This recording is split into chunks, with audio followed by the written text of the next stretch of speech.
think by now most of us have heard of Fields of Mistria. It is absolutely everywhere, everyone is playing it, and it has some really good ratings on Steam as well. So I eventually got it since so many people seem to be loving it, and this was my experience.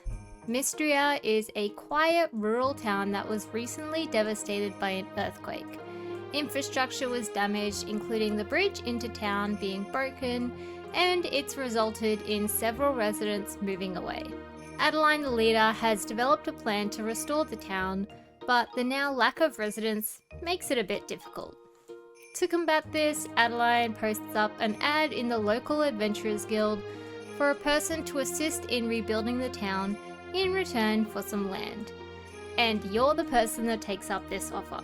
You'll start with character creation, which is pretty basic, but I found that the hair and the clothing options let me create a really cute little character that I was pretty happy with.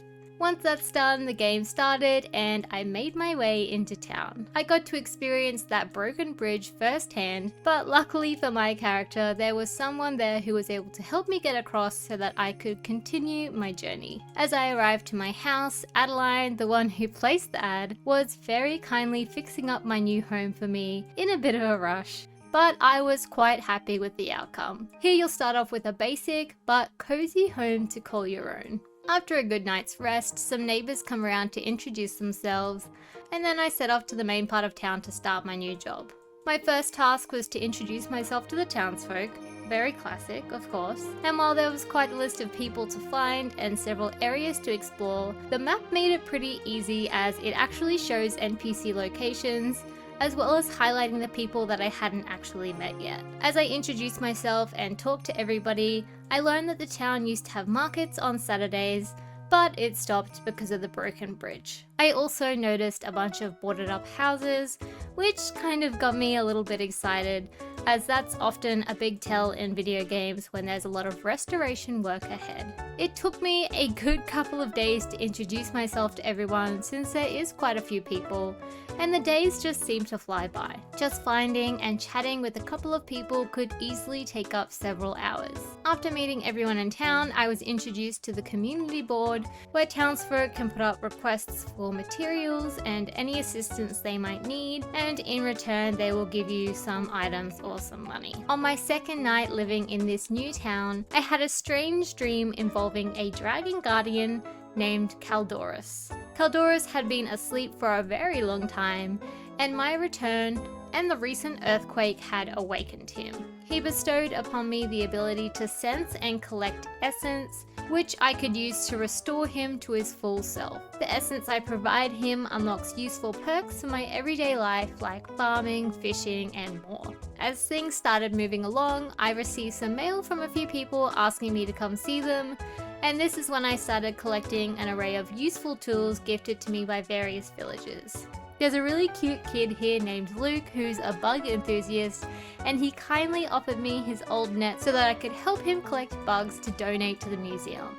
It was honestly the cutest thing ever. I also got an axe from the town carpenter and a pickaxe from the blacksmith. I also had a chance to visit the curator at the museum, who told me that I could start donating items there in exchange for rewards. So just within a few days, I had perks to work towards, a community board full of requests, and a museum to fill up. Not long after this, the topic of the broken bridge came up, and various people came together to help restore it. My part was collecting a bunch of wood and stone. Easy enough, especially since I'd just gotten the tools to do it. At this point, I felt like the game had really given me so much stuff to do with various tasks to choose from, and I loved it.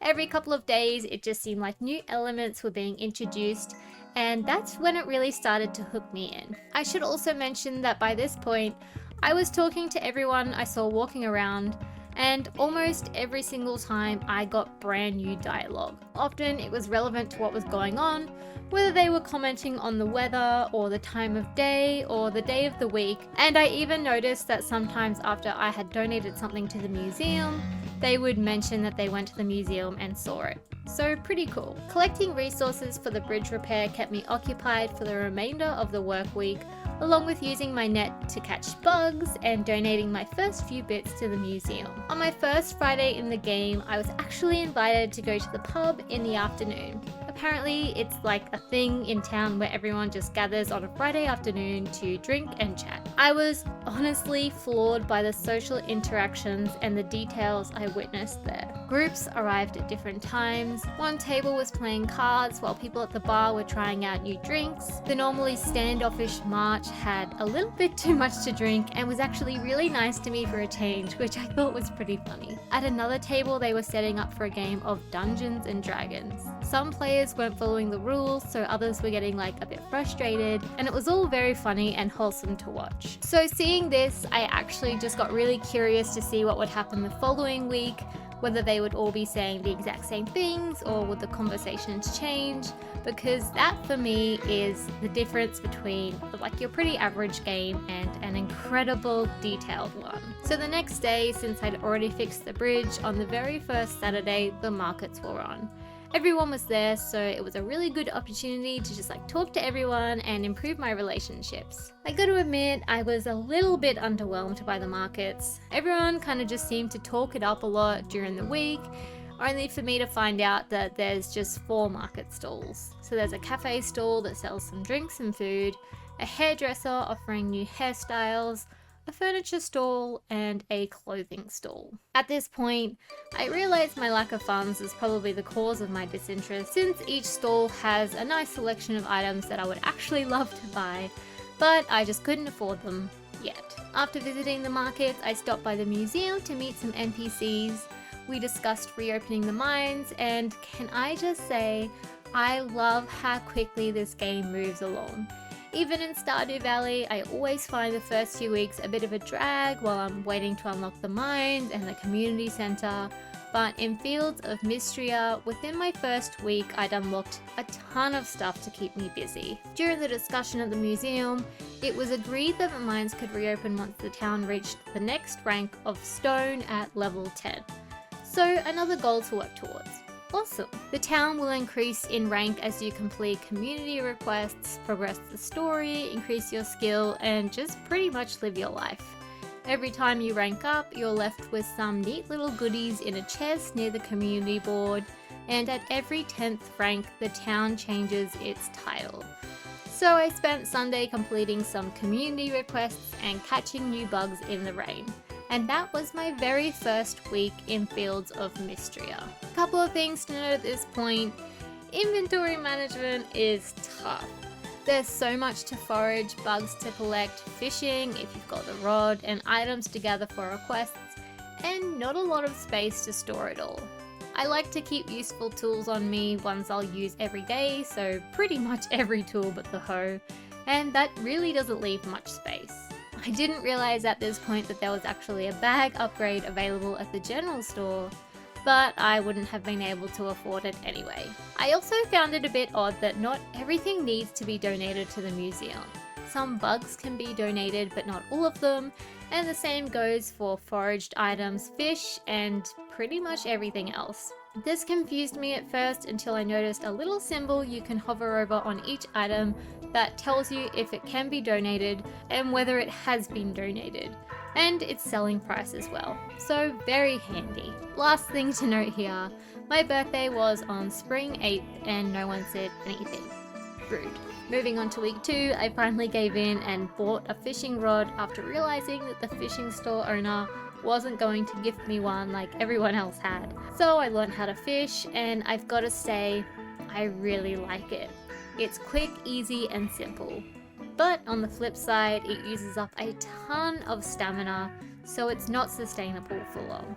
I also caught a lot of trash at first, but I did notice that there's a fishing perk that can reduce that, so that's what I'm going to be unlocking next. So during this week, I bought a bunch more crops so I could earn some more money and boost my town ranking, and by Thursday I had actually upgraded the town to level 10 and unlocked the mines. The mines here are pretty classic. Smash rocks to find ladders and go down to the next level with an elevator every 5 levels.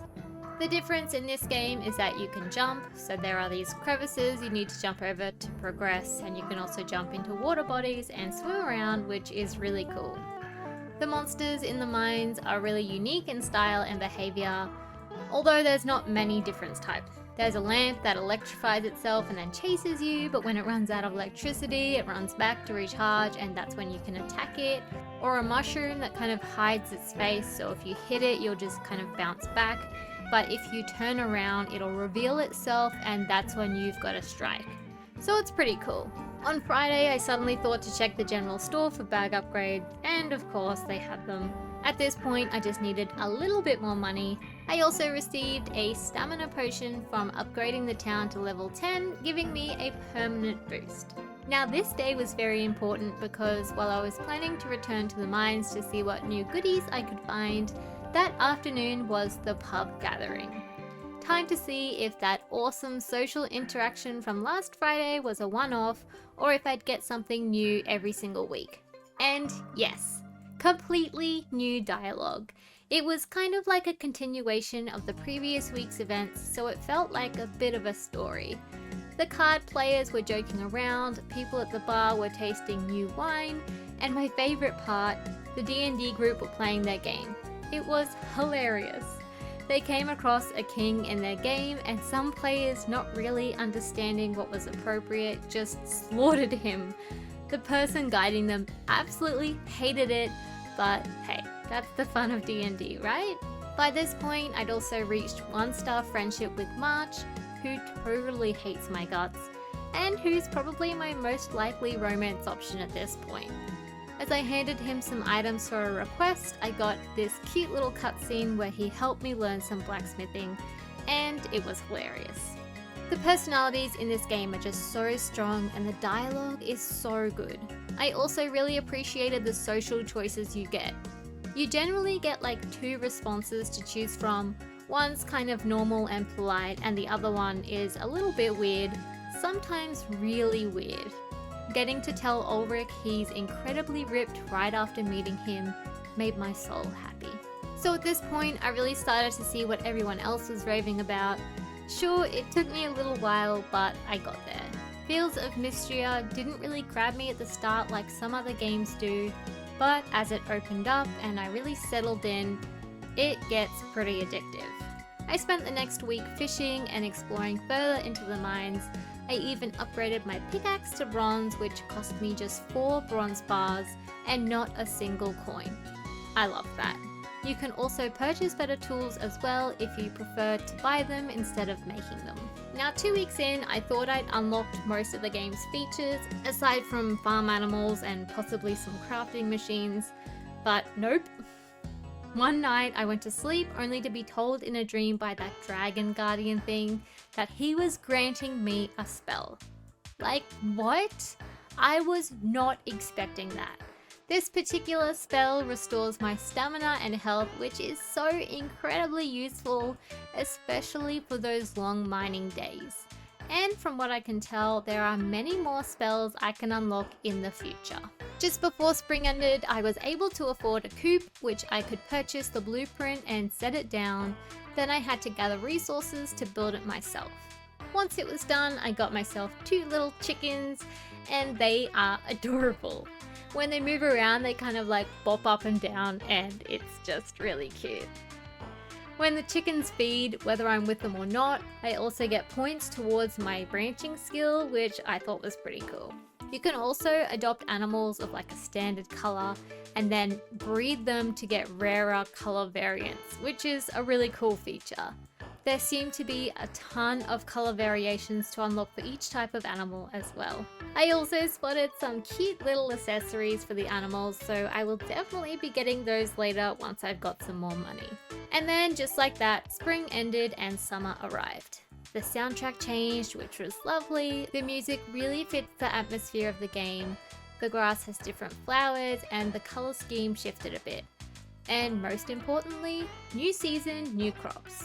After fixing a few things in spring like the bridge and doing some town cleaning, summer introduced the next big town project, fixing up the general store. For these projects, I usually have to donate wood and stone, but as I progressed, they started asking for money too. It makes sense though, the game needs to get a little bit tougher, but I do find it really odd that I'm the one paying for repairs for someone else's shop, and they don't even kind of mention what the shop owner themselves have to contribute. Also, by this point, with chickens to care for, my stupid brain kept forgetting to put them back in the coop every single night. So every morning I'd wake up to some very angry chickens. My bad, guys. So I worked away on collecting those resources for the shop, and by this time I had also reached to level 20 in the mines, which to my surprise has this door that you need to unlock with some key items you find in the mines. It didn't take me long to get these things, and unlocking this door got me through to the next section of the mines, which had iron ore and harder monsters to fight. So every 20 floors you'll have one of these item collection things to complete. It turns out these doors in the mines are also connected to the Dragon Guardian, so after I opened the level 20 door, he was extremely grateful as his power was returning and granted me another spell. This one is to summon rain to water my crops. Very cool. I spent the next few days here working through the mines in this new section to collect iron ore because I wanted to craft a few pieces of armor since my health is depleting really quickly at this point. And I also wanted to maybe upgrade my pickaxe and my sword if possible. Working away in the mines also gave me heaps of those essence points to spend on perks with the Dragon Guardian. One of which is to have a chance at getting a seed when I water a plant. It's not that often when it does it, but seeds are really expensive at this point, so this was just a godsend. It took me over a week to gather supplies for the general store, but since I kept buying tomato seeds with any spare cash I had throughout this time, I was getting in a steady supply of tomatoes that sell for a pretty decent price, so the money part wasn't really an issue, thank God. With the general store now complete, it had on offer a few extra goodies, including another bag upgrade, which was definitely my next goal here because I was at that point yet again where my bag just kept filling up, especially in the mines. But as I said before, with all these tomatoes that I'm growing, saving up really didn't take too long for this. And then my next goal, getting me some cows. As soon as I had enough money, I made my way over to the construction shop, which I totally keep forgetting to visit, and I bought the barn blueprint. Of course, it needed a very hefty amount of wood and stone, and I was pretty much fresh out at this point because of the general store upgrade. So to combat this, I focused on clearing my farm up for a bit. While I was doing that, I thought it was time to do a bit of decorating, so I crafted some stone steps and I got to work. It's nothing crazy here, but I think it looks cute. I had also recently fed my chicken and my hen, Eggo and Fluff, a heart treat so that they could mate, so I had a little egg in my coop that's about to hatch. Eggo is spotted and Fluff is a white chicken, so I was pretty interested to see what kind of color combo I would get. On the third Friday of summer, Monty, the new baby chicken, arrived, and he was grey. And pretty good timing too, because I now had enough money to go and buy 2 cows.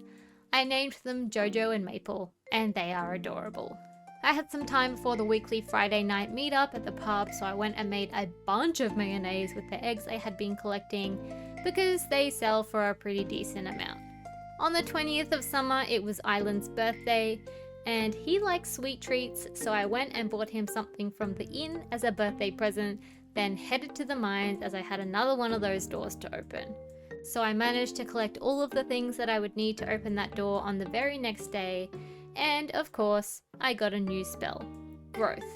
So I can instantly grow crops in a 3x3 area. These spells are seriously useful. And this brings us to the last week of summer. I had a bridge project at the beach to collect resources for, so I spent my Monday doing that, and on Tuesday, it was built. I spent some time on my farm after this, kind of shaping it to the way I wanted, since I finally got around to crafting a shovel, which you need to dig up grass. I also went to the shops, and while I was there, I splurged and got some really cute animal accessories. By this time, I had another project come through, but this time the resources needed were a little bit different. This project related to the town's rations. So this time I needed to supply some milk and eggs, which actually really worked out since I already had cows and chickens, But I did want to speed things up a bit, so I decided to build a second coop and a second barn and buy some more animals. I also bought the chickens a seesaw, which they actually get on and play with, so immediately after I realized that, I went back to the shops and I bought the play ball for the cows. And that brings us to fall. So I pretty much just kept chugging along to get the eggs and the cheese that I needed for the project. The eggs were easy, but the cheese took me quite a bit of time. Since it was a new season, I planted some new crops and spent a few days bug catching, fishing, and foraging for new seasonal items that I could donate to the museum. Oh, and if you were wondering, yes, every single Friday night at the inn is completely new dialogue, as with almost every single conversation in the game. It's awesome. While I was waiting for my cows to produce just 2 more milk, which was taking forever, I thought I'd work on my cooking skills since I hadn't really done that at all in the game so far.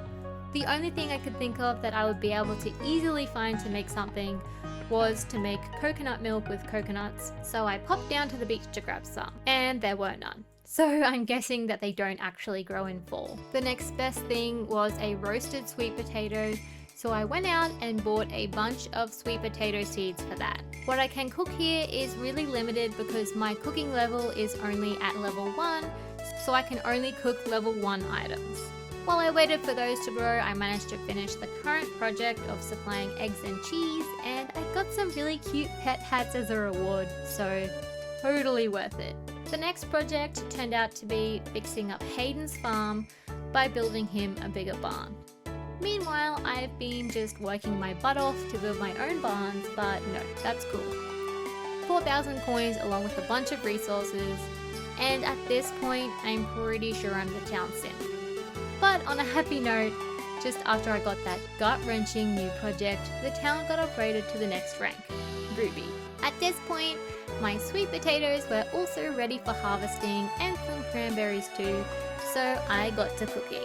And I basically immediately went up to level 12 cooking because I just had so many sweet potatoes to cook with. So that was easy. Now, I knew I had Hayden's farm upgrade to work on, but since I have a little bit of self-respect, I decided to use all of my stone and wood to upgrade my own house as I should.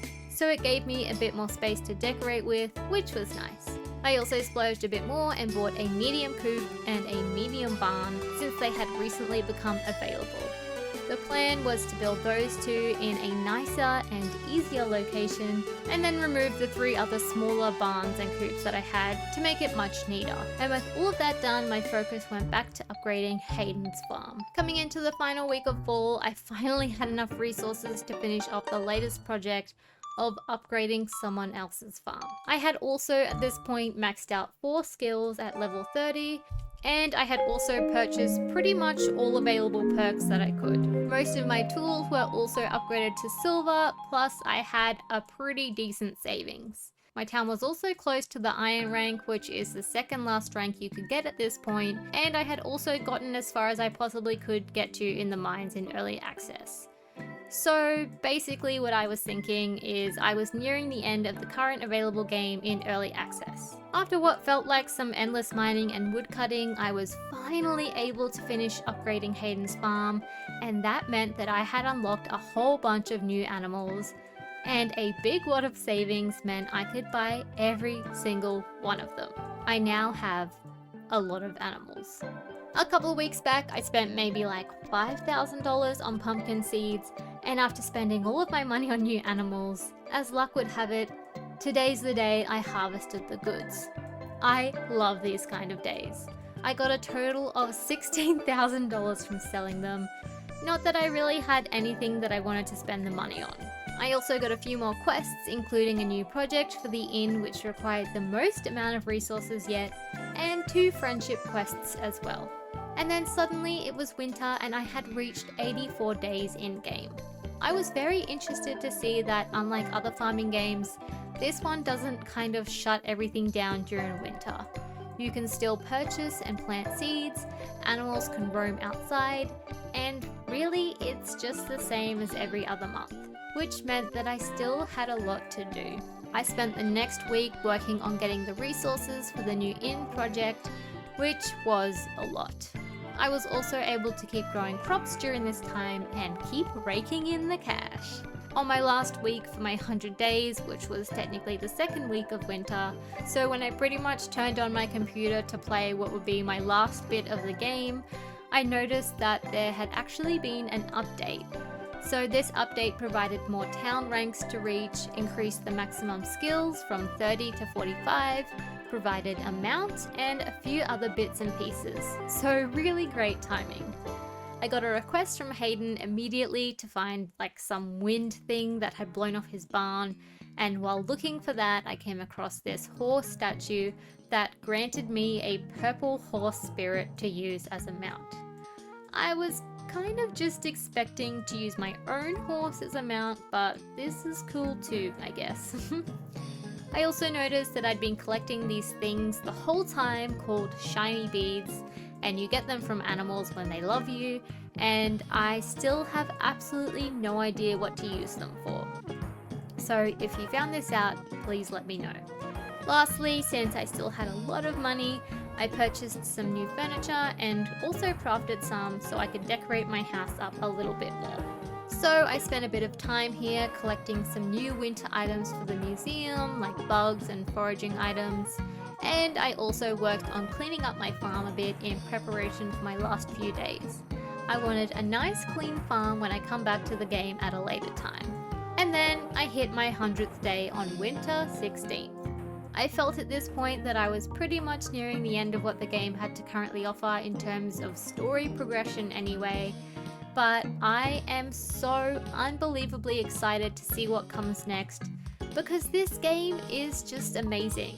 It really just gives you that level of detail and passion that Stardew gives you, and I am so on board with this game. I really hope you enjoyed this video. It's a bit different to what I usually do, so let me know if you liked it. And thank you so much for watching. Bye!